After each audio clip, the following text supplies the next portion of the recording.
Paul David Olandi, bonsoir et bienvenue. Bonsoir, mon ami.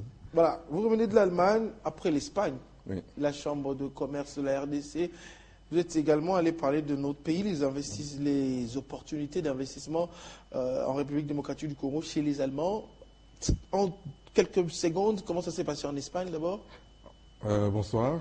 J'aimerais tout simplement vous dire qu'en ce moment, il y a une certaine dynamique qui est en train de se manifester en République démocratique du Congo, non seulement chez nous auprès de la Chambre de commerce, mais auprès aussi des autres institutions. Et en Espagne, ça a été un succès fou. Beaucoup des entrepreneurs ont répondu et ont compris effectivement que la RDC était une porte pour les entreprises européennes, en particulier espagnoles. Et en Allemagne de même, parce que mon discours a été très dur et très direct avec eux en disant qu'aujourd'hui, la crise européenne aujourd'hui trouve sa solution en Afrique et en particulier en République démocratique du Congo. Alors, il croit à ces messages que finalement, puisque la RDC, quand on présente la RDC en Europe, c'est une autre image qu'on donne quand on voit les chaînes internationales arriver ici, quand ils repartent, c'est une autre image que ces chaînes donnent de la RDC, un pays de guerre post-conflit, où on viole les femmes. Finalement, on se dit, mais comment vous arrivez à les convaincre Oui, le message est simple. Écoutez, vous savez, on ne cache pas la vérité. Il y a une partie de la République démocratique du Congo où il y a des problèmes, effectivement, il y a la guerre.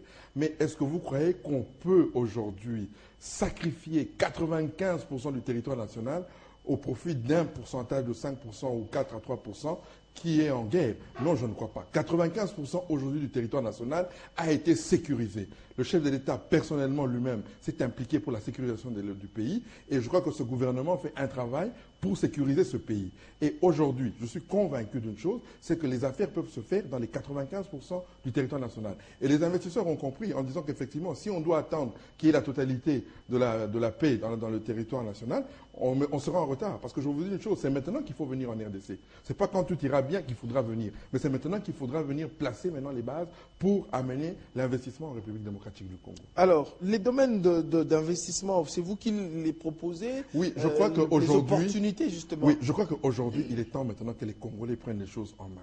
C'est à nous de dicter, de dire quelle est la priorité aujourd'hui en RDC. Vous savez, on a beaucoup parlé de l'investissement dans les mining, mais aujourd'hui, c'est une minorité qui a profité de cet investissement dans le mining.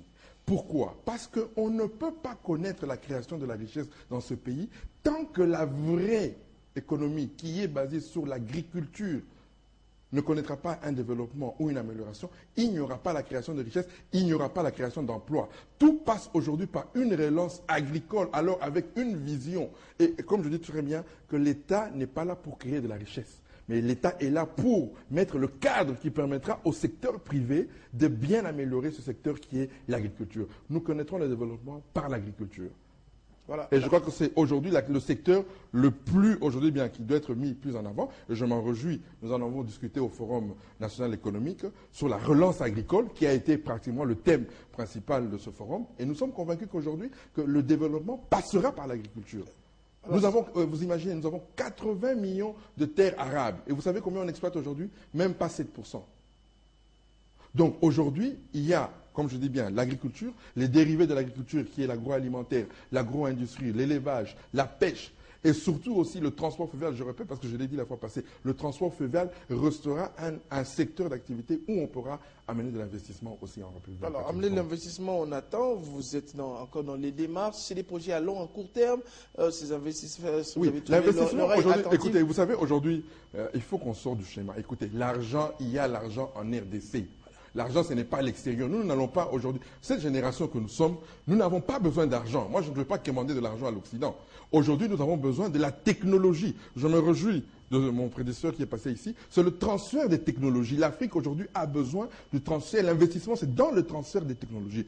On a la possibilité aujourd'hui d'imposer notre point de vue à l'Occident parce qu'il y a la crise en Occident. Si la Chine a pu imposer à l'Occident qui est transfert des technologies, aujourd'hui, l'Afrique est en mesure. Nous sommes en position de force. On n'est pas là pour commander à l'Occident, mais on est là pour dire à l'Occident, oui, aujourd'hui, il y a un marché émergent qui est la République démocratique du Congo. Venez, mais nous voulons un transfert de technologies. Vous voulez investir? Amenez-nous la technologie d'abord. L'argent, on peut trouver l'argent ici. La RDC aujourd'hui est fréquentable. La RDC aujourd'hui est fiable. On peut avoir de l'argent en RDC. Aujourd'hui, nous avons besoin, c'est le transfert des technologies.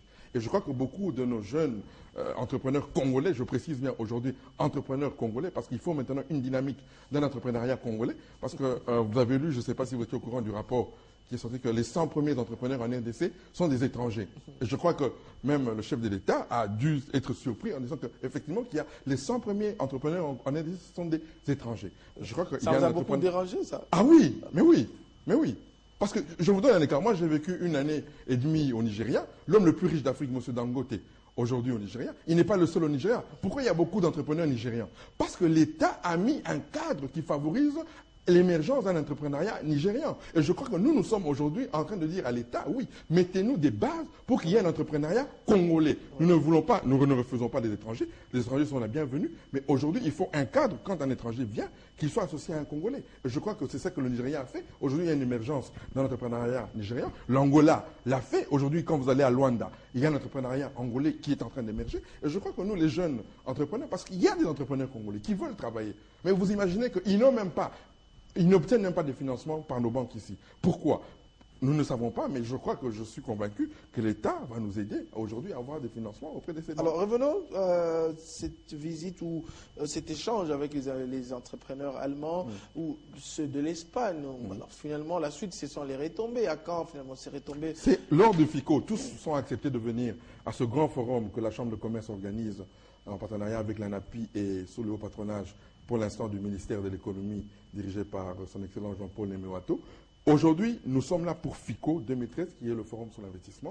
Et beaucoup, ce sera du 27 juin au 30 juin 2013. Et beaucoup de ces investisseurs ont accepté de venir rencontrer des entrepreneurs congolais qui ont des projets. Et je suppose qu'aujourd'hui, parce que nous voulons privilégier des projets dans lesquels nous avons besoin réellement du transfert des technologies. Alors, dernière question. Espagne, Allemagne, la prochaine étape? Maintenant, nous allons, je sais aujourd'hui qui dirige quand même le monde, c'est l'Asie. Et je crois que les pays émergents de l'Asie. Voilà. Nous commencerons par Singapour, la Malaisie, Hong Kong, Shanghai, Séoul et Tokyo. Voilà. Voilà David Olangui, merci, vice-président de la Chambre de commerce de la République démocratique du Congo. Merci d'avoir échangé avec nous pendant ces quelques minutes. Merci beaucoup, je vous remercie. Voilà, tout à l'heure, dans un instant, dans quelques minutes, peut-être le journal de Télé 50, la grande édition, Gloria Mbouya à la présentation, le grand journal, la suite, c'est après le journal, la revue de presse, la page publicitaire pour l'actualité culturelle. On se retrouve dans à peu près 40 minutes. À tout à l'heure.